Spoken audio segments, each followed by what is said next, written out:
بسم الله الرحمن الرحيم لكن الراسخون في العلم منهم والمؤمنون يؤمنون بما أنزل إليك وما أنزل من قبلك والمقيمين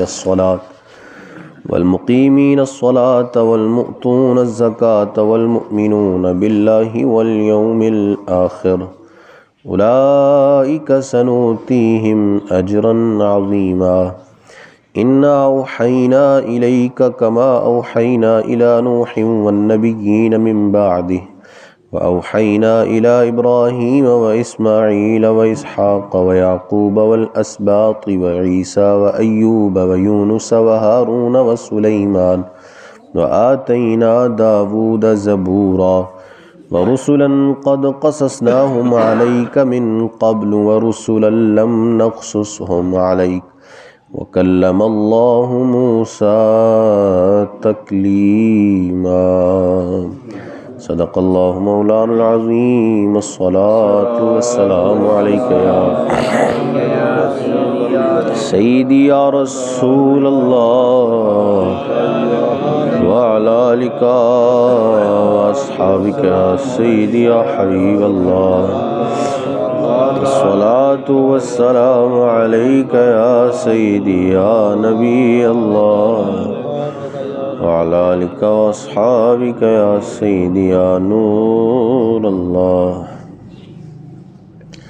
لیکن الراسخون فی العلم منہم والمؤمنون یؤمنون بما انزل الیک، ہاں جو ان میں علم میں پکے ہیں اور ایمان والے ہیں وہ ایمان لاتے ہیں اس پر جو اے محبوب تمہاری طرف اترا، وما انزل من قبلک اور جو تم سے پہلے اترا، والمقیمین الصلاۃ اور نماز قائم رکھنے والے، والمؤتون الزکوٰۃ اور زکوٰۃ دینے والے، والمؤمنون باللہ والیوم الآخر اور اللہ اور قیامت پر ایمان لانے والے، اولئک سنؤتیہم اجرا عظیما، ایسوں کو عنقریب ہم بڑا ثواب عطا فرمائیں گے۔ یہاں پچھلی آیتوں میں یہود کے جو گناہ تھے ان کا ذکر کیا گیا اور پھر ان کی ان گناہوں پر جو سزا ان کو اللہ عز و جل نے عطا فرمائی اس کا ذکر ہوا۔ یہاں اللہ عز و جل ارشاد فرماتا ہے کہ اکثر جو یہود ہیں وہ تو گمراہی میں پڑے ہوئے ہیں، لیکن کچھ ایسے ہیں جو واقعی علم والے ہیں، راسخ فی العلم ہیں، وہ حق کو پہچان کر حق کی طرف آ جاتے ہیں۔ جیسے یہودیوں میں حضرت سیدنا عبداللہ بن سلام رضی اللہ تعالیٰ عنہ، آپ توریت کے عالم تھے بہت بڑے، اور پھر جب حضور علی وقار صلی اللہ علیہ وسلم مدینہ میں آئے تو آپ نے وہ نشانیاں جو توریت کے اندر موجود تھیں ان کو دیکھا، پہچان کر حضور پر ایمان لے آئے اور مسلمان ہو گئے۔ تو انہی کا تذکرہ اس آیت میں کیا گیا کہ جو واقعی ہی علم والے ہیں۔ ویسے تو علماء بہت سارے تھے بنی اسرائیل کے اندر، یہودیوں کے اندر، لیکن وہ راسخ فی العلم نہیں تھے۔ یہاں راسخ کا لفظ استعمال ہوا ہے۔ راسخ کا مطلب ہوتا ہے کہ جو صحیح العقیدہ ہو، پکے عقیدے والا اور پکے علم والا، اس کو کہتے ہیں راسخ فی العلم۔ تو یہاں اللہ عز و جل نے ان کی تعریف فرمائی کہ جو راسخ فی العلم ہے، علم ہے ان کے پاس، پھر اپنے علم پر عمل بھی کرتے ہیں، با عمل عالم کو کہتے ہیں۔ تو علم پر عمل بھی کرتے ہیں، تو یہی کیا حضرت عبداللہ بن سلام نے کہ اپنے علم پر جو ان کے پاس نشانیاں موجود تھیں توریت میں، انہوں نے جو دیکھی ہوئی تھیں حضور کی نشانیاں، ان کو پہچان کر فوراً جو ہے وہ حضور صلی اللہ تعالیٰ علیہ وسلم پر ایمان لے آئے۔ تو اللہ عز و جل فرماتا ہے کہ عنقریب ہم ایسوں کو بڑا سا، کیونکہ ان کے لیے دگنا اجر ہو جائے گا۔ ایک تو اجر اپنے نبی کی شریعت پر عمل کرنے کا، یہودی تھے تو حضرت موسیٰ کی شریعت پر عمل کر رہے تھے جس طرح کرنا چاہیے تھا، تو ایک اجر اس کا ملے گا، اور جب مسلمان ہو گئے تو دوسرا اجر اللہ عز و جل انہیں مسلمان ہونے کا عطا فرمائے گا۔ تو اس طرح ان کے لیے دگنا اجر ہو جائے گا۔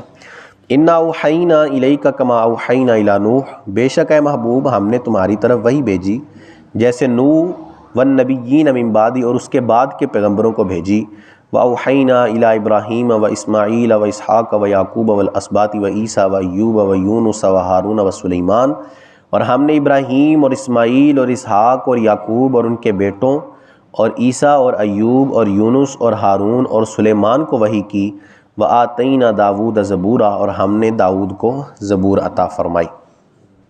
اس آیت کا شان نزول یہ ہے کہ یہودیوں نے حضور سے یہ سوال کیا کہ آپ ہمارے پاس ایک ہی دفعہ میں ساری کتاب لے کر آ جائیں. جس طرح حضرت موسیٰ علیہ السلام ایک ہی دفعہ میں توریت لے کر آئے تھے، آپ بھی جو ہے وہ ہمارے پاس ایک ہی دفعہ میں توریت لے کر آئے. تو اللہ نے یہاں ان نبیوں کا ذکر فرمایا، ان میں سے صرف چند ایسے ہیں جنہیں اللہ عز و جل نے کتاب عطا فرمائی ہے، اور ان میں بھی صرف موسیٰ علیہ السلام ہے جنہیں یک بارگی یعنی ایک ہی دفعہ میں ساری کتاب ملی ہے.